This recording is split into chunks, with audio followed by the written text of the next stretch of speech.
नमस्कार दोस्तों, स्वागत है आपका एक नए वीडियो, एक नई कॉमिक्स में।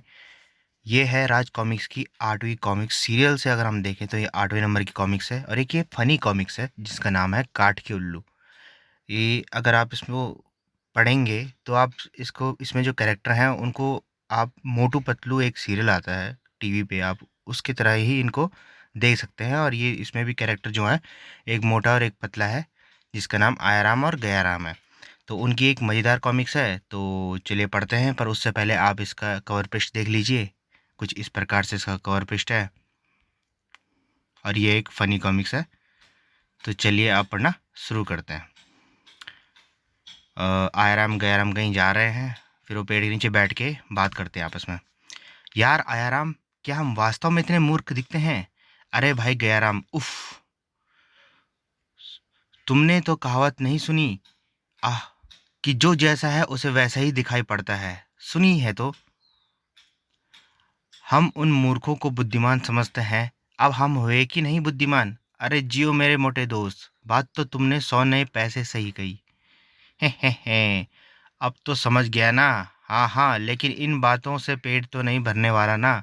बड़े जोरों की भूख लगी है। भूख? हमारे पास तो पैसे भी नहीं है। मूर्ख समझदार कोई मूर्ख हमें काम भी नहीं देता।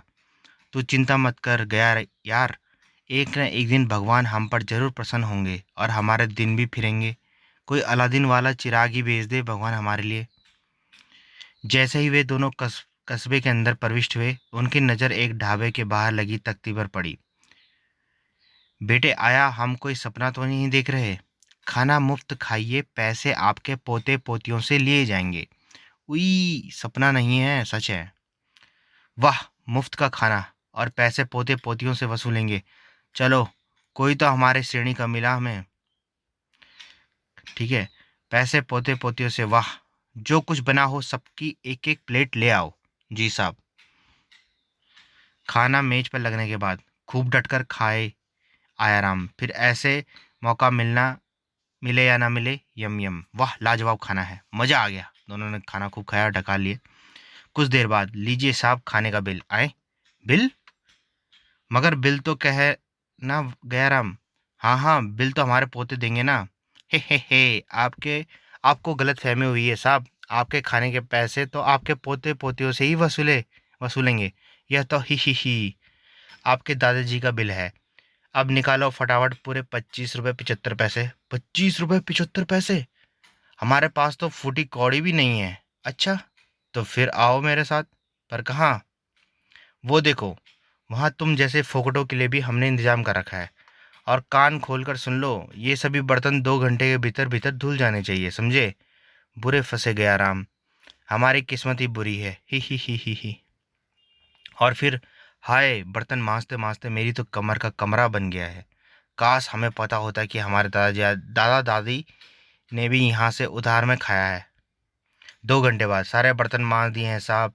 क्या अब हम जाएं? क्या? अरे चिट्ठल निठल्लों, अभी तो 10 रुपये भी वसूल नहीं हुए हैं। तुम्हें तुम्हें पूरे 1 हफ्ते यहाँ नौकरी करनी होगी। अब जाओ, ग्राहकों को देखो, उन्हें कोई पानी पानी पानी पूछने वाला है या नहीं। जी जी जी। यह ढाबा मारी तो बहुत बड़ा दुष्प्रतीत होता है गया भाई। हाँ भाई, गरीब की हर तरफ मुसीबत है। चलो अब अपना काम संभाल ले।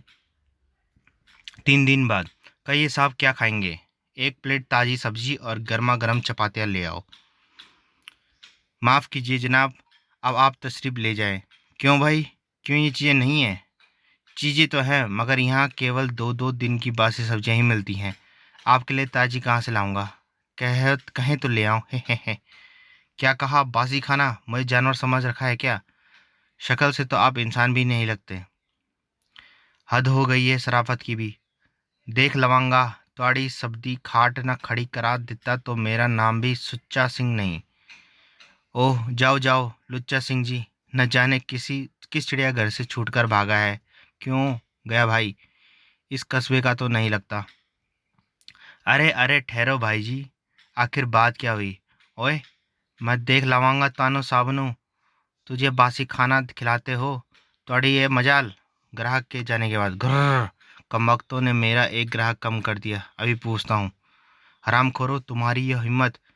अब तुम्हें पूरा 1 महीना यहाँ कहाँ काम करना होगा और मेरे नुकसान की भरपाई करनी होगी।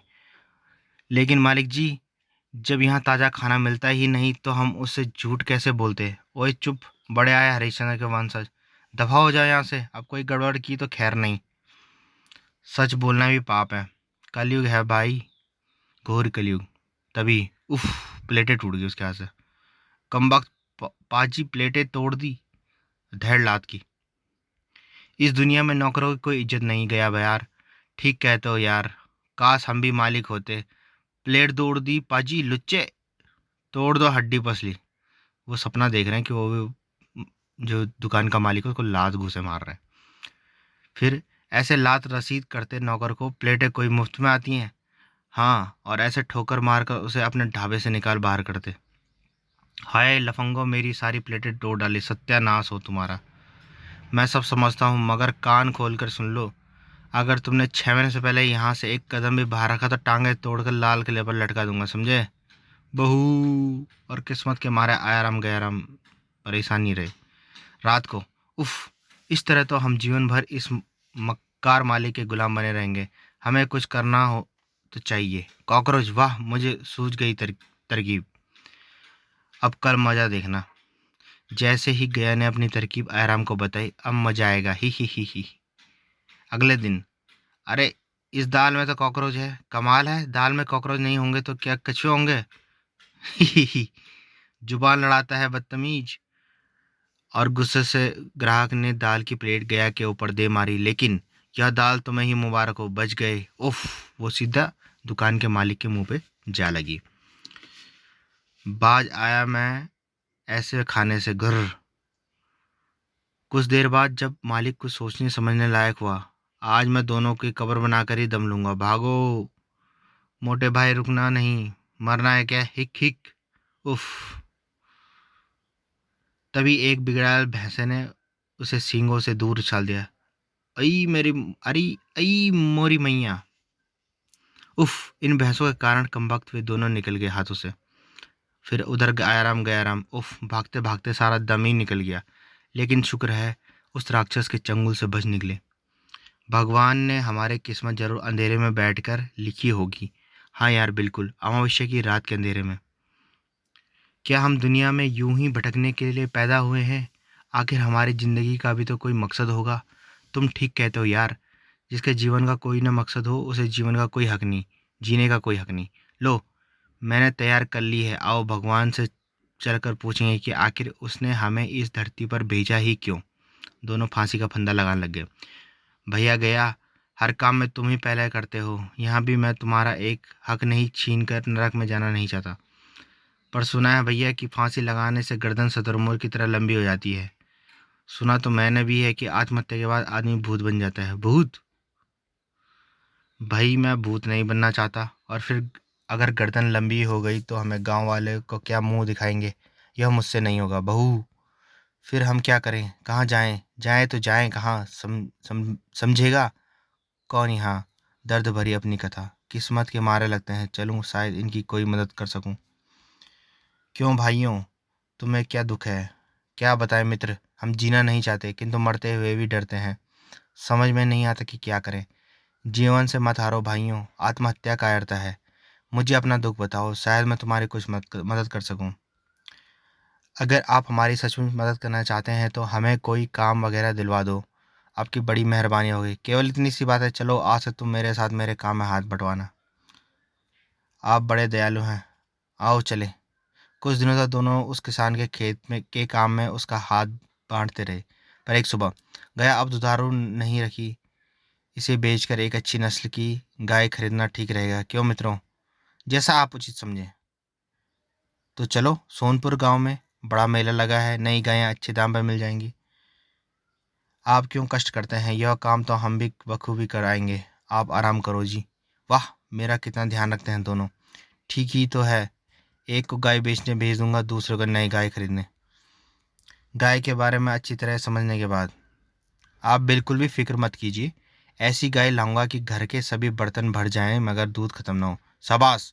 अब देर करना उचित नहीं। शाम ढले लौट आना। शाम ढले लौट आना। दोनों वास्तव में ईमानदार हैं, जाने लोग क्यों उन्हें बेवकूफ़ समझते हैं। हिक हिक। मेले से कुछ दूर। भैया गयाराम, अब यहाँ से हमें अलग होकर अपना अपना कार्य करना चाहिए। ठीक है, काम निपटा कर फिर यहीं मिलेंगे।